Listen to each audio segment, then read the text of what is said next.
Hey everyone, it's Ben Hardy here, and in today's I'm going to be reviewing this fully decked out Toyota 4Runner. Before we get in this video, I want to give a huge shout out and thank you to the Orem Toyota for giving me some time with this 4Runner. This is currently for sale, so if you're interested, link to their website in the description down below. Link to my car buying guide as well. Let's get into it.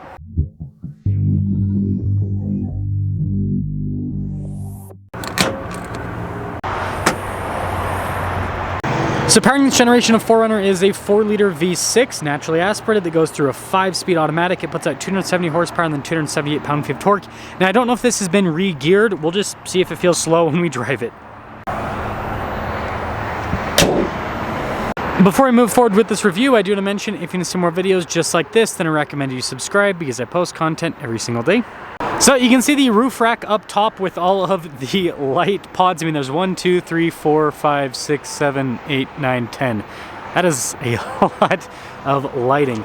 And then popping down below, I'm still such a huge fan of the light design here on this generation of 4Runner. You can see the Toyota logo there, front and center. And then of course got this aftermarket bumper with a little hoop there. It looks like we also have skid plate that's added to it as well. And then we do have lights there on either side. But yeah, the front end of this is just incredibly aggressive with this build. Now the tire and wheel setup actually isn't all that crazy. So it's 285 by 70 by 17 in the front and over in the rear. So these are basically 33s, not quite, but basically 33s. Now, I don't think I've ever seen this suspension setup before. I like the pink and the blue. It's kind of interesting. But yeah, I mean, I'll see how these shocks perform. It looks like they are adjustable. So kind of an interesting setup with that. And then you guys can see the raised air intake there that's actually been painted to match. And then the whole roof rack setup here. And you can see that the attachment points down the side. And then here's actually a look at the shock setup in the rear. Again, it looks like it's all adjustable. Pretty interesting. And then here's your side view. And by the way, these stickers you could easily take, because they're stickers, you could easily take them off so you could just have like a clean gray appearance. Now this leads us to the rear, where you guys can see here with the bumper setup, we've got more lights here on the bumper as well. And yeah, it's got 2 spare tires on the rear, as well as a ladder to access the roof rack. You got more lighting up top as well. Now with the tires, they're just on a swing system. You've got this little latch. I was able to do this all with one hand because I'm holding the camera with the other hand and I didn't want to have to reset my gimbal. Yeah, laziness leads to me showing you guys how practical this is. So, okay, I don't think the hatch can hold this up. So I guess that's one. Let's see if I get it to lock out. Yeah, it still comes down. So that's one downside. Looks like this has some storage here in the back. Yeah, just a vehicle drawer system. So definitely adds to the practicality here for overlanding. But yeah, that is one downside. The stock struts cannot hold extra weight with this setup. And then getting this latch back, I'll just quickly show this to you guys because I can do this again with one hand. So basically just push this back here and then just put this little thing. Oh, I gotta lift it up. I forgot. So I gotta lift that up right there. This is kind of awkward. It'd be better with 2 hands. Okay, so I just lift it up there and then push that down, and now it's nicely locked into place. And that leads us inside, where the door panel hasn't been changed, but the seats definitely have been. We've got this custom leather interior, which definitely pops if you ask me. And it's interesting to see the contrast because you just have like the black door panels and then you got the brown leather. But definitely a cool spec if you ask me. So let's pop in this bad boy. And you got TOD there on the start button. This does have 60-something thousand miles. Let's see. Pre-collision. It's probably because of the bumper. my guess on that is probably because of the bumper. Yeah, so 63,000 miles on it. And it also has this little camera rear view mirror. And then this version of the 4Runner, I don't know if the camera's going to pick it up very well. You can see it's got the hill descent control and A-track setup. And then we do have this little keypad down below. I'm guessing this is to control the different lighting. Oh no, what did I do? I'm guessing this is to control the different lights. That's a vehicle. I'm not sure what this is about. There, kind of interesting setup. But you do have a 2-speed transfer case with this, so that's obviously practical for off-roading. And it looks like we got a little sport mode button as well. Nothing crazy with that. So yeah, that's this whole setup.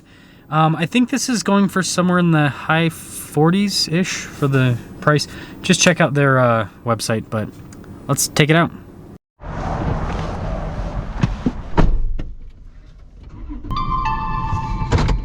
Well, let us set off in this crazy modified 4Runner. I think it might be re-geared because look at this. So like this is just, it kind of jumps. I don't think it's got a pedal commander. Yeah, so I don't know, maybe it is re-geared. You kind of get a little jump right off the bat. So very interested to see how this drives, because I'm considering doing a build on my 200 series Land Cruiser, but I've always been so hesitant to do like a big build on a car because, you know, my dealership experience has shown me that they just don't drive well when you do too many modifications on a car. And I will say, you don't get any backup camera with this because of the, I'm guessing that's why they have the camera rearview mirror. That's my personal guess. Because the backup camera is completely blocked by the 2 spare tires on the back. Oh, this has got some body roll. I don't know what setting the shocks are adjusted to, but yeah, it's definitely got some body roll. And thing to note is this is an interesting tire and wheel setup, because on a stock 4Runner, I know for sure you can fit 275 by 70 by 17 without any lift or any cutting. So this is just a little bit bigger, but then it's, I mean, it sits a lot taller. But I think it goes to show you don't necessarily need to do big tires. I think the steering's off a little. I think it's off a little bit. It's not horrible though. Yeah, it feels like it's got enough power. Again, we're not obviously going at highway speeds or anything like that. I'm actually gonna go the train tracks route, farm route. What's left of the farms, I should say. Yeah, suspension seems to be handling everything pretty darn well. And that is one thing to note, is when I mean, this has quite a bit of weight added to it, especially to the back with two full-size spares and the bumper. So the suspension's got to be able to handle it. Yeah, it's jumpy from the start. I will say this thing feels enormous, like high up.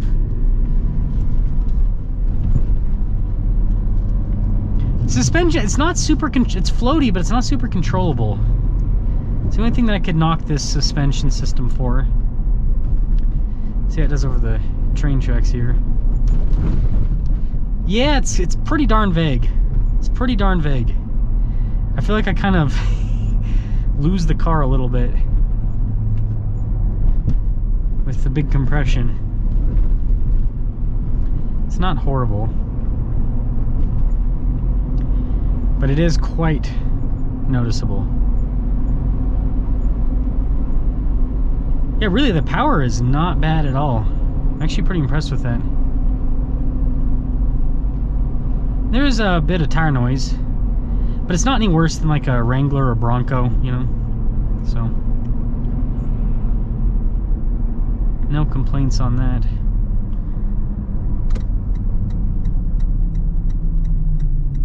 Yeah, not too bad. Yeah, we'll see here. Oh, this is horrible. I forgot how bad this turn is.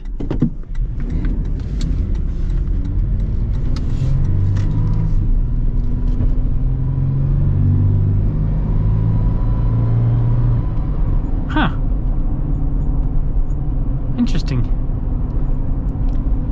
It doesn't really feel that, I mean, again, the tires aren't that much bigger than stock. Yeah, it really doesn't feel that bad.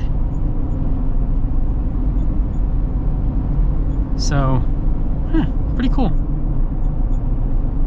Pretty darn cool. To sum things up with this, I think that it drives I think it drives well. Oh, there we go. We got farmland for sale. RIP. Gonna turn into a subdivision, I'm sure. I'm not sure this is how I would build build it out, but I mean, this is what happens when you just throw money at a 4Runner, which is, it's crazy. And I'm sure this thing would do amazing off-road, right? It's got a lot going for it that's exciting. You don't get as you do lose, and this is one thing you know, is when you go this crazy with a build, you do lose some daily drivability. I mean, this is still daily drivable.